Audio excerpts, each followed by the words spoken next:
C'est une joie hein, quand même d'être là comme ça, tous ensemble. Et l'Église, c'est pas que les chandeliers, hein, on est bien d'accord, c'est l'ensemble de nos frères et sœurs. Et ce matin, on a la joie d'accueillir Emmanuel Lambotin, qui nous vient de Lyon, des alentours de Lyon. De ce que j'ai compris, c'est un vieux copain de l'Église. Alors, je vous demande de l'accueillir quand même.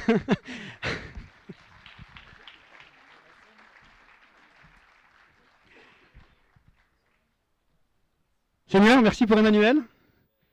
Remplis sa bouche, Seigneur, de tes paroles, que ce que tu as mis sur son cœur de nous partager ce matin puisse toucher justement les cœurs des uns et des autres ici présents et que bénis-le, Seigneur, bénis sa famille et son ministère. Amen.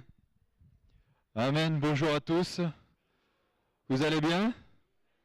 Oh là là, vous avez l'air fatigué ce matin, non? Est-ce que tu peux dire à ton voisin, tu as bien fait de venir ce matin?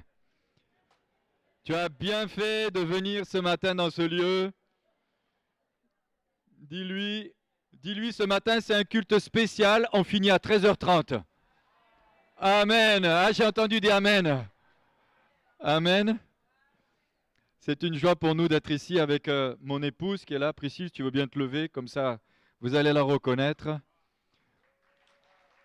Pour ceux qui connaissent, vous nous connaissez depuis bien longtemps. Et puis j'ai mes filles qui sont sur le côté là-bas. Clémence et Pauline et Salomé, elles sont sur la droite. Est-ce qu'on leur demande de se lever? Oui. Hein? Allez, mettez-vous debout. Voilà.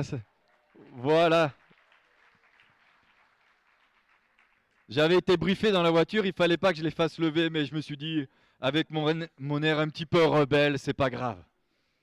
En plus, à côté, vous pourrez leur dire bonjour, il y a le fiancé de Sassou aussi, de Salomé. Vous êtes dans la joie? Je suis très heureux d'être là ce matin. Vous avez aussi les salutations de notre assemblée, l'église. Nous sommes en dessous de Lyon, hein, nous sommes au-dessus de Bourgoin. On est à quelques kilomètres, on sert le Seigneur depuis un certain nombre d'années. Pour ceux qui ne nous connaissent pas, j'ai eu la grâce de faire l'école biblique ici. Alors, si je vous dis la date, vous allez, pour certains, tomber à la renverse, mais c'est pas grave. On a fait l'école biblique avec Mario, ensemble tous les deux, et on nous a toujours dit, vous étiez la meilleure promo. Ah, ça, c'est ce qu'on nous a dit. Hein. Donc, pour moi, c'est toujours aussi une joie de revenir ici, de venir voir les frères et sœurs, la famille, parce que pour nous, vous êtes notre famille, vous êtes toujours notre famille. Quelques années plus tard, je suis parti en tant que missionnaire au Centrafrique et je garde vraiment un bon souvenir de cette assemblée. Et je bénis le Seigneur pour ce que Dieu fait dans nos vies, au travers de nos vies, et ce qu'il fait aussi dans vos vies, au travers de vos vies. Amen. Mais je ne voudrais pas parler trop longtemps de moi, parce que je voudrais partager un message ce matin. Je suis venu pour vous partager la parole de Dieu, et je crois que c'est l'essentiel. Et alors ma femme m'a dit tout à l'heure à l'oreille, tiens, il y a déjà eu avec toi, ça fera 3 messages. Je dis non, on va en faire qu'un.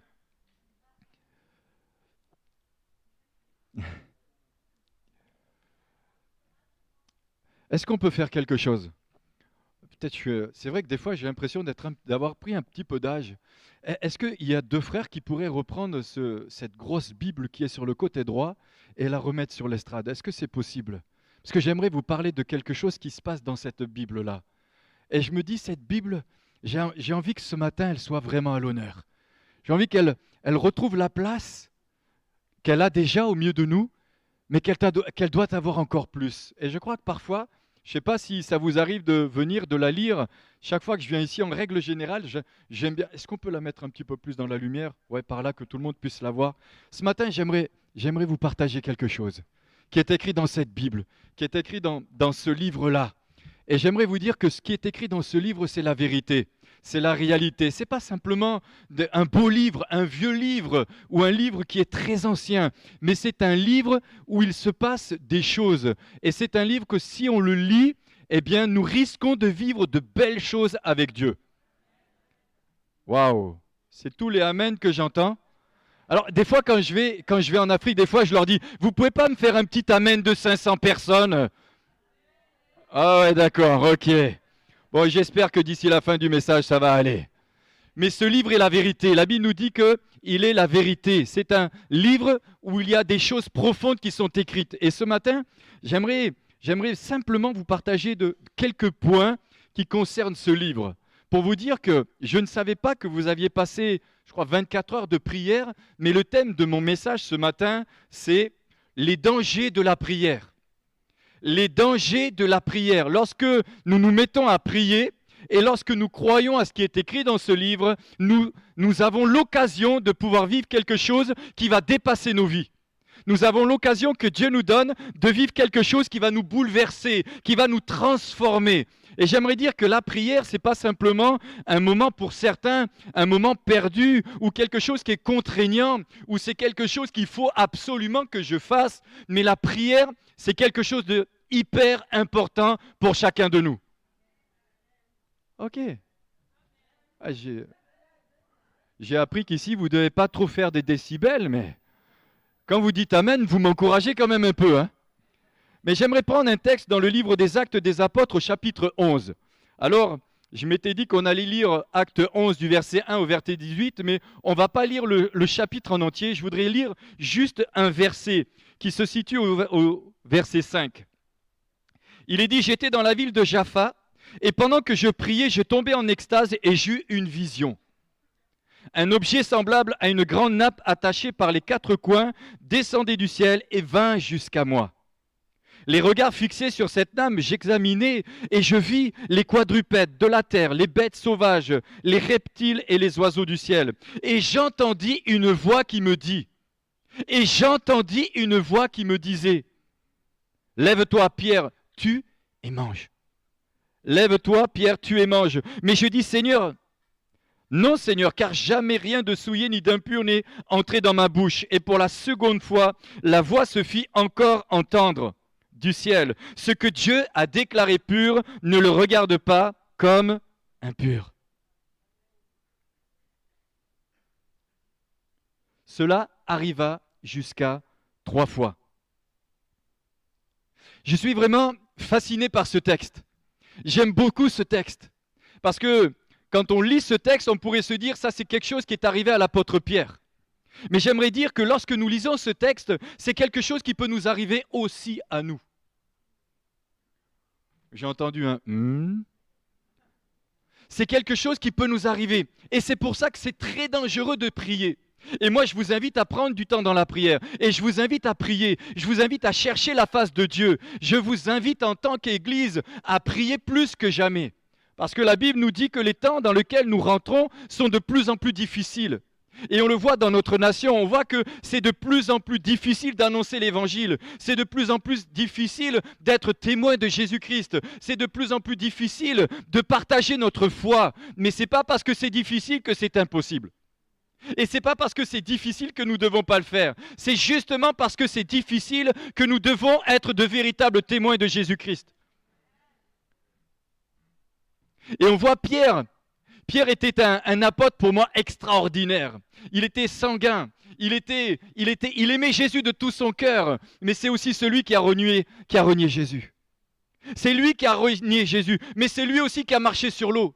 C'est lui qui a vécu des expériences extraordinaires. Pour quelle raison? Parce qu'il a cru. Il a cru en Jésus. Il a cru que ce que Jésus, qu'il pouvait faire avec lui, ce qu'il faisait avec d'autres. Alors j'aimerais quand même aller plus loin. Pourquoi je dis que c'est dangereux de prier? Parce que nous ne savons jamais ce qui va se produire. Et je crois que si nous avons en tant qu'Église, et si nous avons les uns et les autres autant de difficultés pour prendre du temps dans la prière, c'est parce que le diable sait que lorsque nous prions, nous sommes devenus une armée dangereuse. Nous sommes devenus des gens qui sont dangereux, dangereux pour l'ennemi, dangereux pour l'endroit dans lequel Dieu nous a placés. Vous pouvez me faire un petit sourire? Je vous sens bien concentré. Nous sommes devenus dangereux. Mais si je prie, si je prends du temps dans la présence de Dieu, si je prends le risque de prendre du temps dans l'intimité avec mon Dieu, dans l'intimité avec Jésus, je prends le risque de vivre des choses que d'autres ne vivront jamais. Je prends le risque de vivre des choses que d'autres ne vivront jamais. L'apôtre Pierre, alors qu'il avait faim, c'était aux alentours de midi, il s'est dit, allez, je vais monter sur le toit et je vais me mettre à prier. Et alors qu'il était en train de prier, il vécut une extase. Il a vécu une dimension spirituelle extraordinaire. Qui n'a pas envie d'être transporté dans le ciel? Ah bon? Moi, le premier. Moi, j'ai envie de vivre des choses avec Jésus. J'ai pas grandi dans une famille chrétienne, pour ceux qui me connaissent. J'ai pas grandi entre deux pages de la Bible. Moi, je gagnais de l'argent au foot, je joue. Et un jour, j'ai rencontré Jésus. Et j'ai dit à Jésus, j'ai pas tout quitté pour rien. Si j'ai tout quitté, c'est pour te suivre. Mais si j'ai tout quitté, c'est pour vivre des choses avec toi. J'ai pas besoin de religion et je veux toujours pas de religion. Et la religion m'intéresse toujours pas. Mais moi, j'ai envie de vivre des choses avec toi. J'ai envie de vivre des choses. Ce qui est écrit dans la Bible, je veux le vivre. Ce qui est écrit, je veux le vivre. Je veux le voir se réaliser dans ma vie. Il n'y a pas que l'apôtre Pierre qui a le droit d'avoir des extases avec Dieu. Il n'y a pas que les apôtres qui ont le droit de vivre des grandes choses avec Dieu. Nous avons nous aussi le droit de vivre une intimité profonde avec notre Seigneur. Seulement, est-ce que je suis prêt à payer le prix? Est-ce que je suis prêt à me lever de bonne heure? Est-ce que je suis prêt à faire ce que Jésus va me demander de faire?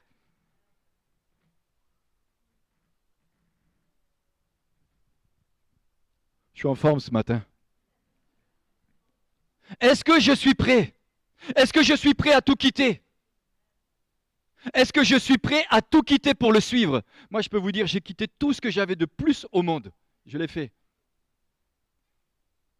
En plus, en 2010, nous étions ici, depuis un certain nombre d'années, où nous servions ensemble. Dieu nous a envoyés en Isère, au nord de l'Isère là-bas. Moi qui aime le sud, je me dis, au plus j'avance, au plus tu m'envoies. Pour un Marseillais, Avignon, c'est déjà le nord, alors imaginez. Mais on est à l'endroit où il fallait qu'on soit. Et on est là où Dieu nous a placés. Et lorsque nous sommes là où Dieu nous veut, c'est le meilleur endroit que l'on puisse être. C'est le meilleur endroit que l'on puisse être. Et Pierre, l'apôtre, il était sur le toit, en train de chercher la face de Dieu, en train de prier, en train de chercher ce contact avec Jésus.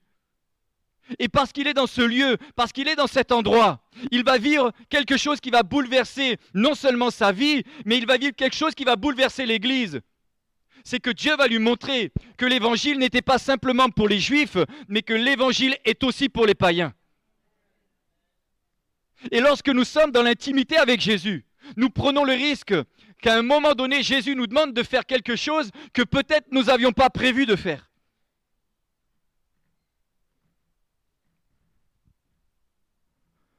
Merci pour le c'est vrai.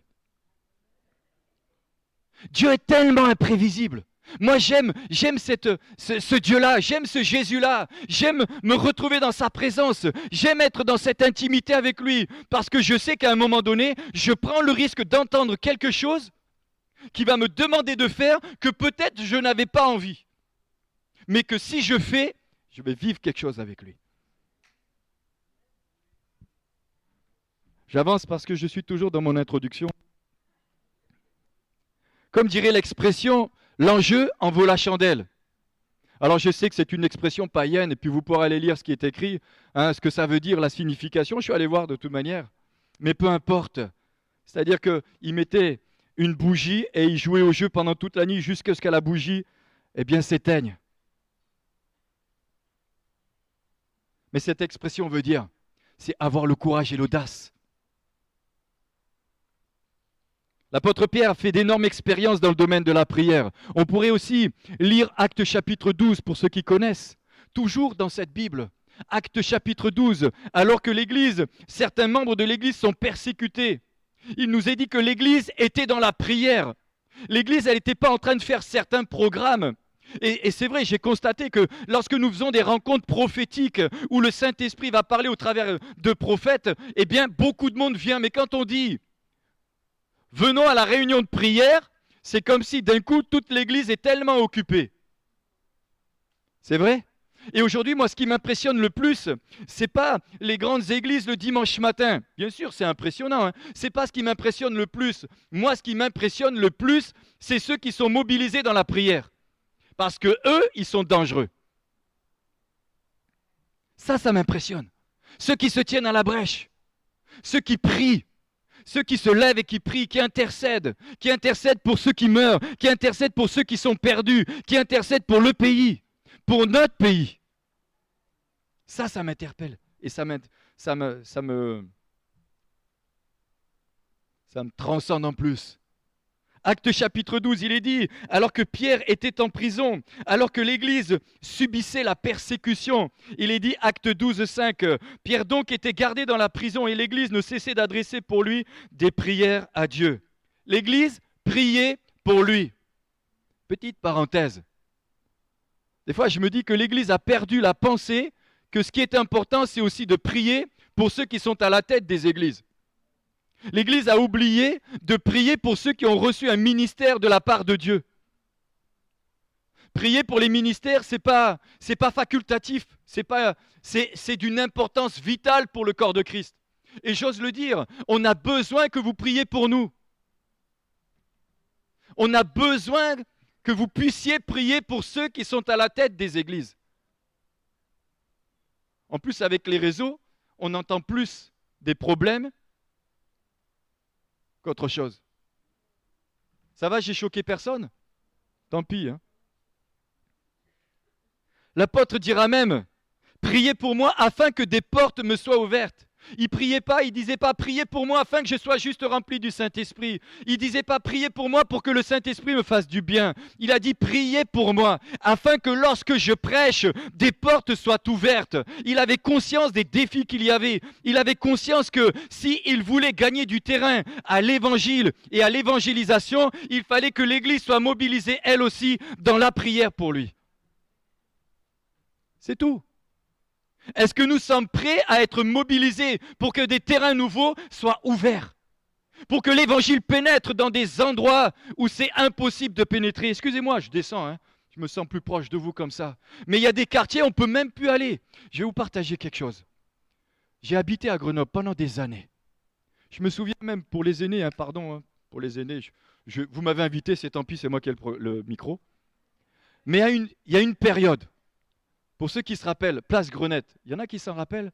C'était en 1914. On allait tous les samedis, moi j'ai fait l'école biblique ici, tous les samedis, Place Grenette, il y avait évangélisation. Vous vous souvenez? Pour les vieux comme moi. Et c'était chouette quand même. Hein. Bon, on avait un peu l'air ringard avec notre guitare, mais n'empêche que l'évangile était annoncé, l'évangile pénétrait, il y avait des âmes qui se convertissaient. Moi je me rappelle, on prêchait dans les rues, on interpellait les gens pour leur parler de l'amour de Jésus. Mais aujourd'hui, qu'est-ce qui se passe à la place Grenette? Aussi. Mais là, quand je pense, je me dis, mais ça veut dire que peut-être on a perdu du terrain quelque part. Il y a des endroits où on ne peut plus rentrer dans nos pays. Il y a des quartiers où on ne peut plus rentrer. Et Paul dira, priez pour moi, afin que des portes me soient ouvertes. Ce n'est pas prier pour que je sois à la tête dans les réseaux sociaux ou que je sois connu par des millions et des millions de personnes. Non, priez pour moi pour que l'évangile pénètre. Priez pour moi pour que la parole soit annoncée. Priez pour moi pour que je puisse apporter la parole et que la parole puisse porter du fruit. Oh, c'est encore... Est-ce que vous comprenez ce que je suis en train de dire? J'espère que je culpabilise personne. Je vous partage juste ce que j'ai dans mon cœur. J'aime mon pays. Mais je vois beaucoup de différences. Le temps passe vite. Jusqu'à quand on va pouvoir annoncer l'évangile? Jusqu'à quand nous allons pouvoir partager l'évangile? Quand je préparais ce message, j'hésitais entre un message sur l'évangélisation ou un message sur la prière. Donc je vais faire un double message. Non, rassurez-vous. Acte 12, l'Église priait. Elle avait pris conscience qu'il y avait des terrains qu'il fallait surtout pas perdre, mais qu'il y avait des terrains qu'il fallait surtout gagner. Ensuite, lorsque le miracle s'est accompli, et c'est incroyable, Pierre est en prison, les portes s'ouvrent, un ange le libère, et la première des choses qu'il fait en sortant, en réfléchissant, il se dit, je vais aller à tel endroit parce que dans ce lieu, il prie. Dans ce lieu, il prie. Il savait que dans cet endroit, il y avait des gens qui étaient réunis pour prier. Acte 12, 12. Après avoir réfléchi, il se dirigea vers la maison de Marie, mère de Jean, surnommée Marc, et beaucoup de personnes étaient réunies et priaient. J'ai envie de dire, j'ai noté ça, ma femme, elle m'a dit, pourquoi tu notes cette phrase? Je dis, ah, je la donne. J'ai dit, lorsque Pierre est sorti, il n'est pas allé à la boulangerie, il n'est pas allé chercher les croissants, hein, il se dit, tiens, je vais aller chercher un petit peu, j'ai un petit peu faim. Hein, et j'ai noté, il n'a pas fait comme certains chrétiens qui sortent de boîte de nuit, hein, que le matin ils achètent les croissants, puis après ils rentrent à la maison. Ça va, je peux lancer un froid? Mais si vous saviez le nombre de croyants qui vont en boîte de nuit, on serait peut-être surpris.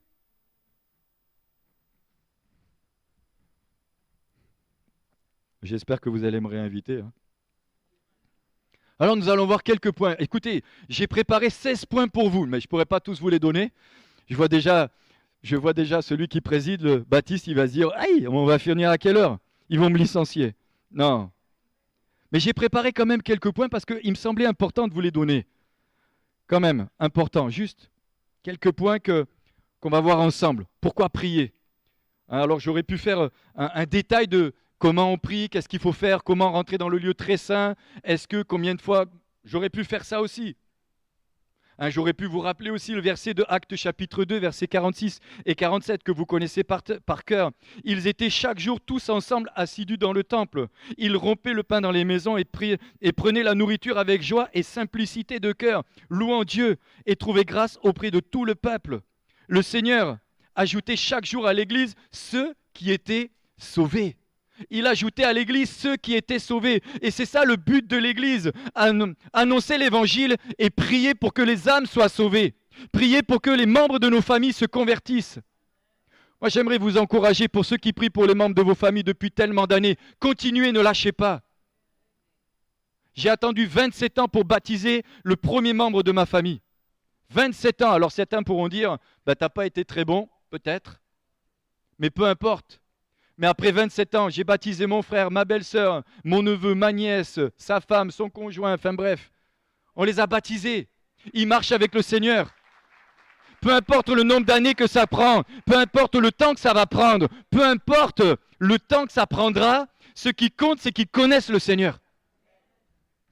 Et nous, on s'arrête trop facilement ou trop vite. Ça ne marche pas, on s'arrête. On a l'impression que ça ne sera pas possible, mais c'est possible. Les disciples sont allés voir Jésus. Ils ont dit, Jésus, enseigne-nous à prier. Et j'ai conscience que ce n'est pas toujours évident de prier. On n'est pas toujours disponible ou disposé. Mais ce n'est pas parce que nous ne sommes pas disposés que nous ne devons pas le faire. On n'a pas forcément toujours envie. On a toujours plein de programmes à faire. J'espère que vous n'avez pas l'impression que je vous gronde. Hein. Je vous parle de mon cœur. Hein. Parfois même, c'est les leaders. Ils ne donnent pas envie. Ils ne sont pas motivants. Jésus leur dira à Luc 11, chapitre 1, Jésus priait un jour à un certain lieu. Lorsqu'il eut achevé, un de ses disciples lui dit, Seigneur, enseigne-nous à prier, comme Jean l'a enseigné à ses disciples. Comme Jean l'a enseigné à ses disciples. La prière, elle est une arme redoutable contre l'ennemi de nos âmes. Elle n'est pas un rituel. Si tu savais ce que débloque la prière dans le monde invisible, tu ne t'arrêterais jamais de prier. Si on avait les yeux ouverts sur le monde spirituel, on ne s'arrêterait jamais de prier.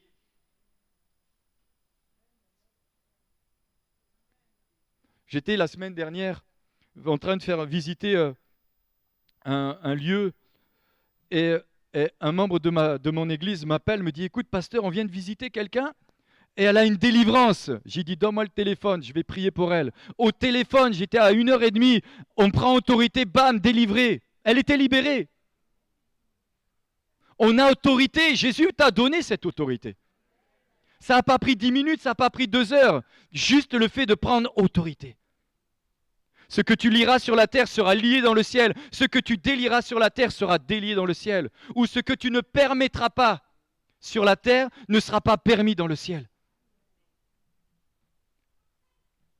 Prier n'est pas une routine, c'est une guerre. Quand tu pries, tu inverses les décrets. Tu repousses les ténèbres. Tu prépares une génération à se réveiller. La prière n'est pas une option, c'est ton bouclier. Tu ne peux pas régner si tu refuses de prier. Tu ne peux pas régner. Tu subis, tu encaisses. Mais la prière te donne la force. Elle te donne le courage. Elle te donne la persévérance. Parce que tu rentres dans cette intimité avec lui. Parce que tu rentres dans sa présence. Souvent, je déclare cette petite déclaration. Je déclare que par la puissance de Dieu qui agit dans ma vie, au travers de ma vie, j'annule, je détruis toute activité démoniaque et satanique contre ma vie, ma famille ainsi que mon Église, au nom du Seigneur Jésus. Au nom du Seigneur Jésus. Mais je déclare aussi ces choses. Je déclare que par la puissance de Dieu qui agit dans ma vie et au travers de ma vie, le plan de Dieu et la volonté de Dieu s'accompliront en moi et en nous. Et au travers de moi et au travers de nous. Au nom du Seigneur Jésus. Parfois, on a tellement l'impression d'être coincé. Parfois même, c'est les églises. On sent que l'église, elle est comme coincée. Elle est comme paralysée. C'est toi qui prends autorité. C'est toi qui débloques les circonstances. C'est toi qui débloques les situations. Jésus a déjà tout accompli. Il a dit qu'il a dépouillé les dominations, les autorités, les principautés, les puissances des ténèbres. Il les a livrées publiquement en spectacle, en triomphant d'elles par la croix. Il a déjà tout accompli. Tout est accompli. Mais est-ce que je le crois? Est-ce que tu le crois? Est-ce que nous le croyons? Est-ce que nous croyons que tout ce qui est écrit dans cette Bible est toujours actuel pour nous aujourd'hui? La prière, c'est adresser, c'est aller trouver ou avoir du recours, c'est invoquer, c'est appeler au secours, c'est supplier, c'est implorer, c'est prier avec instance, c'est intercéder, c'est intervenir en faveur de quelqu'un. Prier, c'est intervenir, c'est prendre part à une action ou jouer un rôle. Et là, tout est différent. C'est plus une contrainte, c'est jouer le rôle que Dieu me demande de jouer, c'est être actif. C'est être actif dans le plan de Dieu.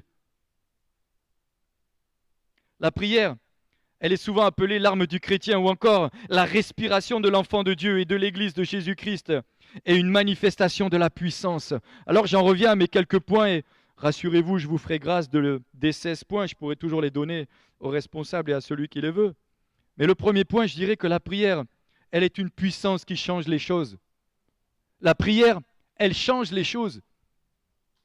Dans 1 Jean chapitre 5, versets 14 et 15, il est dit, nous avons auprès de lui cette assurance que si nous demandons quelque chose, selon sa volonté, pas selon ma volonté, parce que bien souvent on prie, mais on dit, Seigneur, fais ça, fais ci. Nous, on est en train de prier pour certaines choses, et puis des fois on a tendance à dire, Jésus, si tu pouvais faire ce que j'avais envie que tu fasses pour moi. Mais peut-être pas ici. Non, ici, ça ne se passe pas. Mais on est un peu tous les mêmes. On a tellement envie que Jésus fasse ce que nous, on a envie de lui faire dire ou lui faire faire. Je me souviens, lorsque j'ai repris l'église de Bourgoin, je me souviens d'avoir une sœur, souvent quand j'allais la visiter, à la fin, elle me disait, bon, pasteur, est-ce que tu peux prier pour ça, pour ça, pour ça, pour ça, pour ça? Elle me faisait la liste de courses. Donc je priais avec elle pour toutes ces courses. Et des fois, je lui ai dit, mais tu ne crois pas que ça serait bien qu'on puisse prier pour ce que Dieu veut qu'on puisse prier ensemble? Mais pas toujours prier pour ce que toi tu veux. Maintenant, je ne dis pas que sa liste était mauvaise. Elle ne m'a jamais demandé le loto. Non. Mais des fois, j'ai un peu l'impression que c'est comme ça. On vient dans la présence de Dieu, on est tellement pressé. Tu vois, Jésus, j'ai pas beaucoup de temps, donc dépêche-toi vite. Mais voilà ma liste. Voilà ce que j'ai à te dire. Ne me dites pas que c'est pas vrai, parce que ça nous arrive à tous. Je ne dis pas que ça ne peut pas nous arriver de temps à autre, mais quand notre rythme de prière est celui-ci, je pense qu'on passe à côté de quelque chose d'extraordinaire. Et c'est sur ces terrains-là que j'ai envie de vous emmener. C'est nous amener sur la prière qui nous amène dans une dimension où on touche le ciel. Elle nous amène dans la prière où elle nous permet de voir la puissance et la gloire de Dieu. Elle nous permet de vivre quelque chose avec Jésus que peut-être nous n'avons jamais vécu, ou peut-être que nous avons vécu autrefois, mais qu'avec les années, on s'est un peu, je le dis comme ça, encrouté, ou On a avancé, on a subi. On s'est dit, ah bon, à quoi bon? Ça fait tellement d'années que je prie pour lui ou pour elle. Tu crois vraiment, Seigneur, qu'il va se passer quelque chose? Eh bien oui, je le crois. Parce que c'est écrit.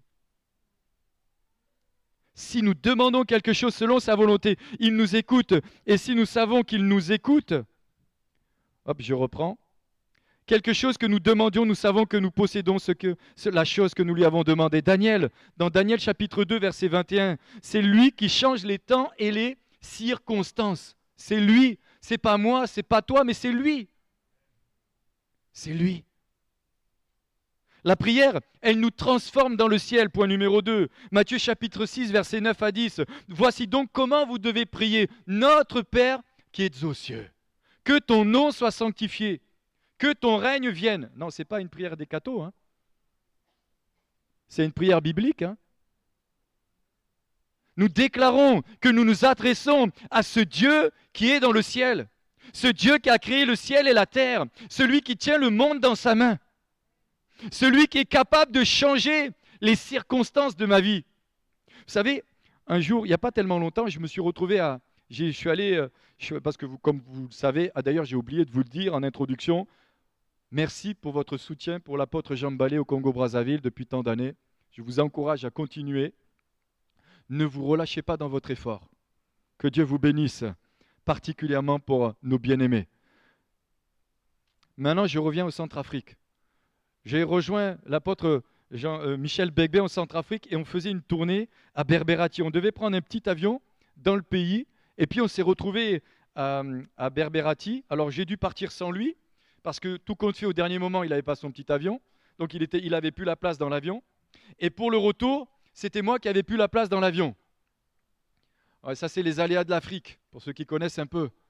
Et lui, il se débrouille de contacter quelqu'un pour lui dire « Mais non, il faut absolument que Manu reparte parce que le surlendemain, il doit prendre son avion pour rentrer en France. » Et puis, quand Michel me dit ça, je commence à prier bien intensément.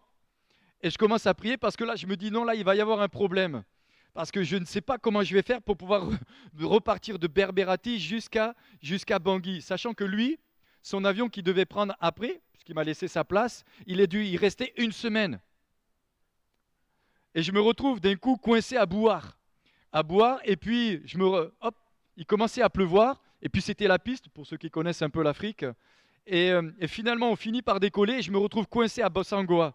Et à Bossangoa, je me retrouve coincé par une bonne pluie. Et on me dit, écoute, il faut que tu descendes. Tu vas chercher un endroit pour aller dormir. Je dis, je connais personne, j'ai plus de téléphone, bon.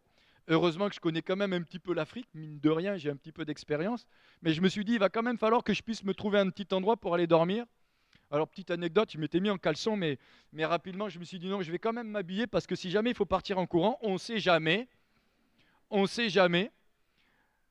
Et voilà que l'hôtesse de l'air, elle nous dit, bah, écoutez, revenez demain matin à 7h30 et puis on va prendre l'avion. Et moi, je devais prendre l'avion à Bangui à 10h.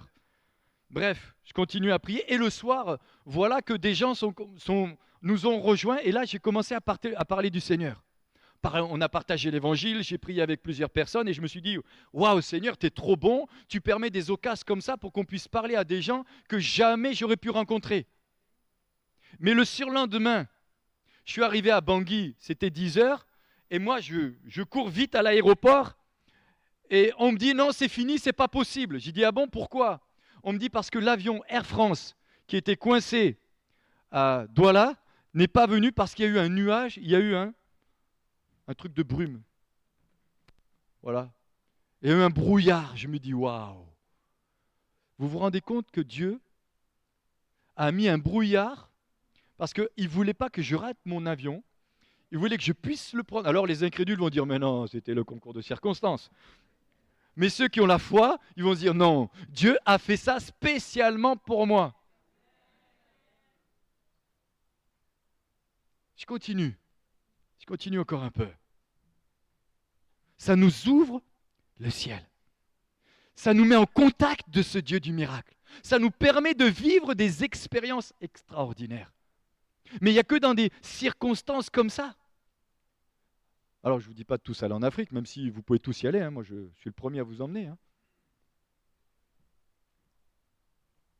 j'avance. Écoutez bien. Que ton règne vienne. Troisièmement, elle nous transforme à l'image de Jésus. Elle nous transforme à l'image de Jésus. Et on a tous lu ce passage dans les Écritures, dans 2 Chroniques 7,14, où il est dit « Sur mon peuple, sur qui est invoqué mon nom, s'humilie, prie et cherche ma face. S'il se détourne de ses mauvaises voies, je l'exaucerai des cieux. Je lui pardonnerai son péché et je guérirai son pays. » La prière, elle transforme nos cœurs, elle transforme nos attitudes. Elle rend beau les laits. Ah, c'était facile. C'était pour vous détendre encore un peu. Mais elle nous transforme à son image. Elle nous transforme. Moïse, lorsqu'il est descendu de la montagne, il était tellement brillant, il rayonnait tellement qu'il était obligé de mettre un voile sur lui. Des fois, je me regarde à la glace et je me dis, mais est-ce qu'on voit Jésus ? Et c'est pour ça que parfois on croise des personnes et ces gens nous disent, mais toi, je te connais. Ah non, moi, je ne vous connais pas. Mais peut-être qu'ils voient celui qui est en nous. Ça te transforme à l'image de Jésus. Ça te fait rayonner comme lui. Jésus n'avait rien pour attirer les regards, mais qu'est-ce qu'il a attiré les gens ? Moi, j'aime bien aller courir. Récemment, je vais courir, je croise un gars que je ne connais pas. Et puis, il faut voir la dégaine que j'ai quand je cours. Même mes filles, elles me disent, papa, mais j'ai honte pour toi. Je dis, moi, je m'en fiche. Je cours, je connais personne. J'en croise un il y a quelques jours. On faisait un culte d'évangélisation le dimanche qui suit. Il m'arrête, il me dit, je vous connais. Je dis, non, vous ne me connaissez pas. Il me dit, si, je vous connais. Je lui dis, bon, je suis le pasteur de tel endroit. Il me dit, ah d'accord, je vais venir. J'ai des questions à vous poser. Je ne le connais pas. Il te transforme à son image. Il te façonne à son image. Alors c'est sûr que si on n'a pas envie d'être transformé, c'est normal. Et si tu as envie simplement de lui ressembler. Et puis, dans Romains 12, 2, il est dit, ce renouvellement permet, il nous renouvelle dans notre intelligence, dans nos cœurs, il nous transforme. Vous pourrez lire Exode 34, j'avance parce que j'ai tellement de choses à vous dire. La prière, elle ouvre les portes de la révélation.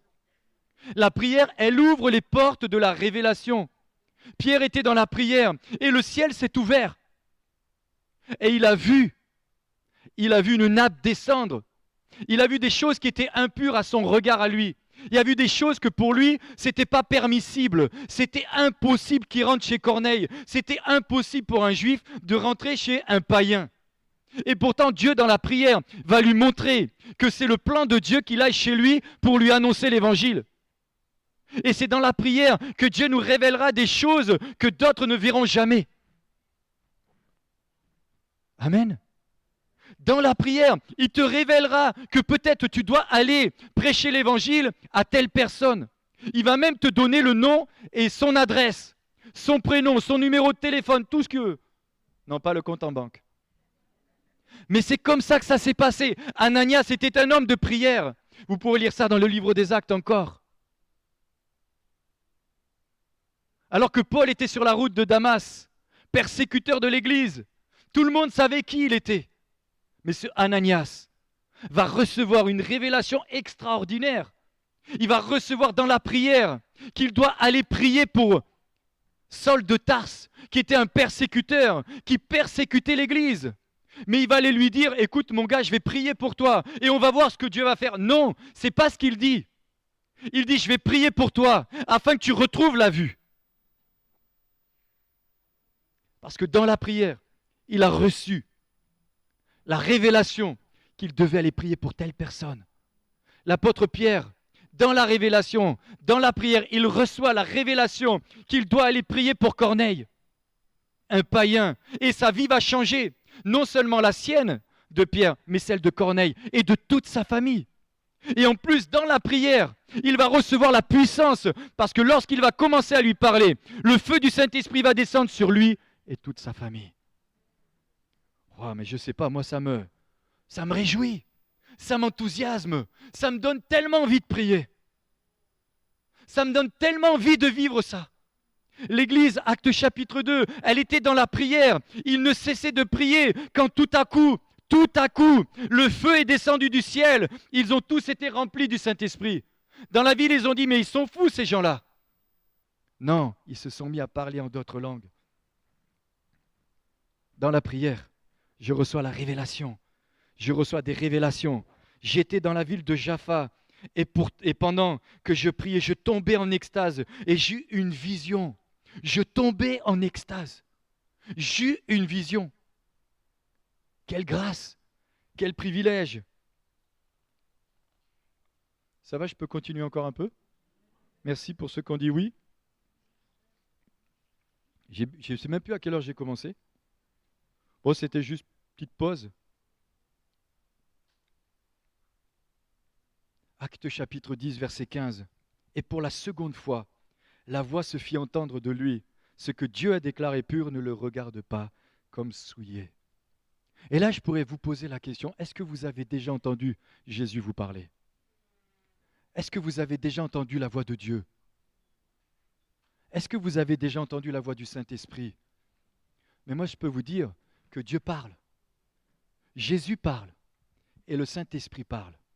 Et je pourrais vous dire qu'il y a une différence quand c'est Dieu qui parle, quand c'est Jésus qui parle et quand c'est le Saint-Esprit qui parle.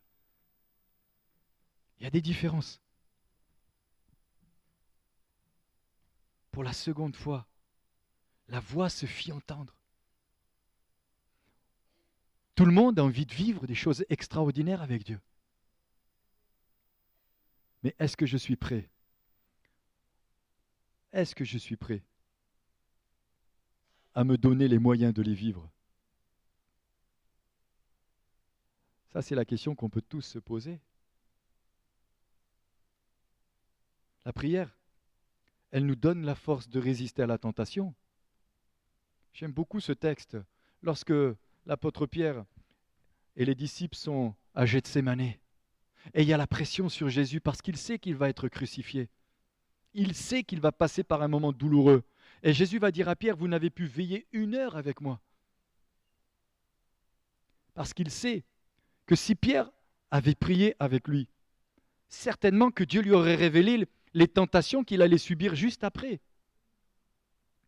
Et Dieu lui aurait certainement donné la force et le courage et la persévérance de résister et de ne pas tomber et de ne pas renier le Maître. Dans la prière. Je me souviens d'un jour, on était dans le sud et on était parti en vacances et j'étais en train de prier et le Saint-Esprit me dit, il faut que tu rentres maintenant ou sinon tu as une de tes filles qui va se noyer. Ça s'est passé comme ça. Et puis, bien sûr, on est toujours un peu, ouais, Seigneur, j'ai entendu. Et puis je dis à ma femme, bon, on va quand même aller à la piscine. Et puis, on va à la piscine, mais vous savez, nos enfants, ils ont toujours eu des brassards. Moi, je suis d'accord avec les brassards, mais bien sûr, j'ai aussi fait des phénomènes. Et puis notre Pauline, alors elle n'avait pas 19 ans comme aujourd'hui, hein, mais notre Pauline, elle avait ses brassards. Et puis voilà qu'elle saute dans la piscine, et d'un coup, Priscille me dit, ah, Manu, Pauline est sous l'eau. Les 2 brassards, piouf, ils s'étaient taillés. Et là, je peux vous dire qu'en 5-7, on est parti. On n'a pas traîné. Mais le Saint-Esprit peut te révéler des choses.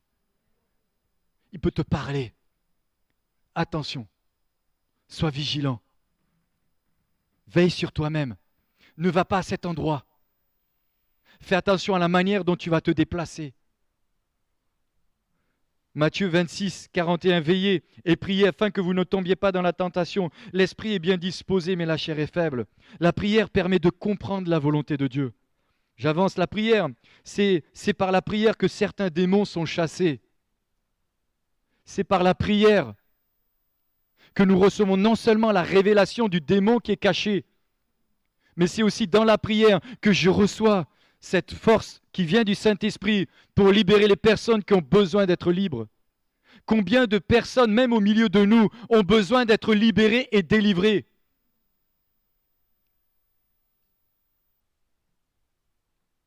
Ça va?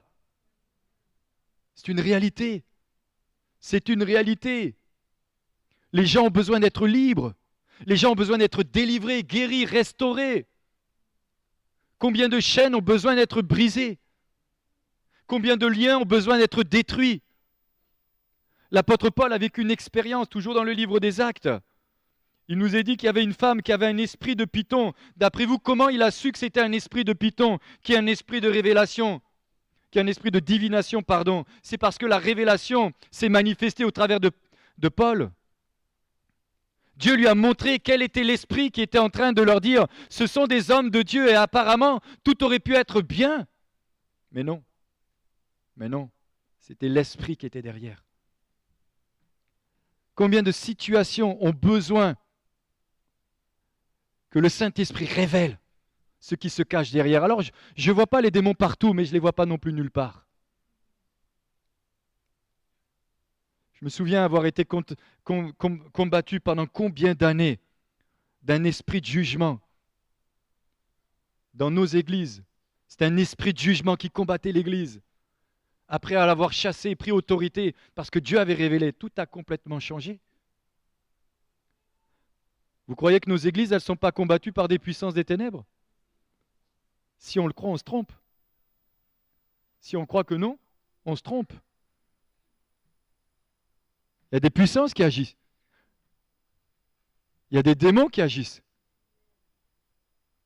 Mais on a besoin de la révélation de Dieu. On a besoin de ne pas perdre notre temps non plus dans la prière. On a besoin d'aller droit au but. On a besoin de cibler exactement ce qui est là et qui bloque et qui empêche. Il y a des bouchons parfois sur nos églises. Il y a des puissances qui bloquent. On a besoin que l'Esprit de Dieu se manifeste. La prière, elle fait tomber le feu du ciel. Et puis, je vais bientôt m'arrêter quand même, parce que la prière, elle nous fait vivre une Pentecôte. La prière, elle permet de voir clair, elle nous donne du discernement. Ça vous rappelle peut-être ce passage avec Élisée, où il dira « Seigneur, ouvre ses yeux afin qu'il puisse voir que ceux qui sont avec nous sont en plus grand nombre. » Et puis je vais finir par ce dernier point que j'ai noté. La prière, elle nous permet de nous aimer les uns les autres. La prière, elle nous permet de nous aimer les uns et les autres.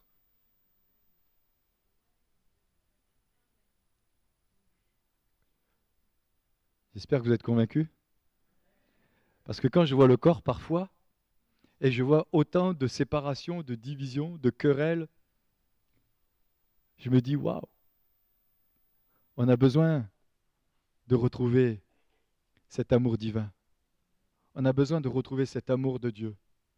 On a besoin de retrouver cette connexion avec Jésus.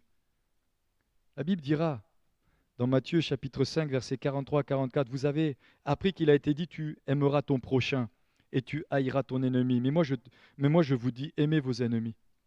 Bénissez ceux qui vous maudissent. Faites du bien à ceux qui vous haïssent. Et priez pour ceux qui vous maltraitent et qui vous persécutent. Afin que vous soyez fils de votre Père qui est dans les cieux. Car il fait lever son soleil sur les méchants et sur les bons. Et il fait pleuvoir sur les justes et sur les injustes.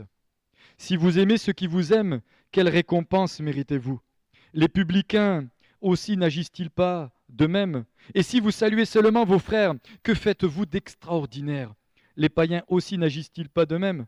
Soyez donc parfaits, comme votre Père céleste est parfait. La prière me donne la force d'aimer ceux qui me font du mal. La prière, elle me donne la force d'aimer ceux qui me critiquent. La prière me donne la force et le courage de pardonner. La prière me donne la force de prier pour ceux qui nous font une mauvaise réputation. La prière me permet de chasser mes doutes pour laisser la place à la foi. La prière me donne la force d'accepter le chemin que Dieu a tracé pour moi. Manu Lambotin.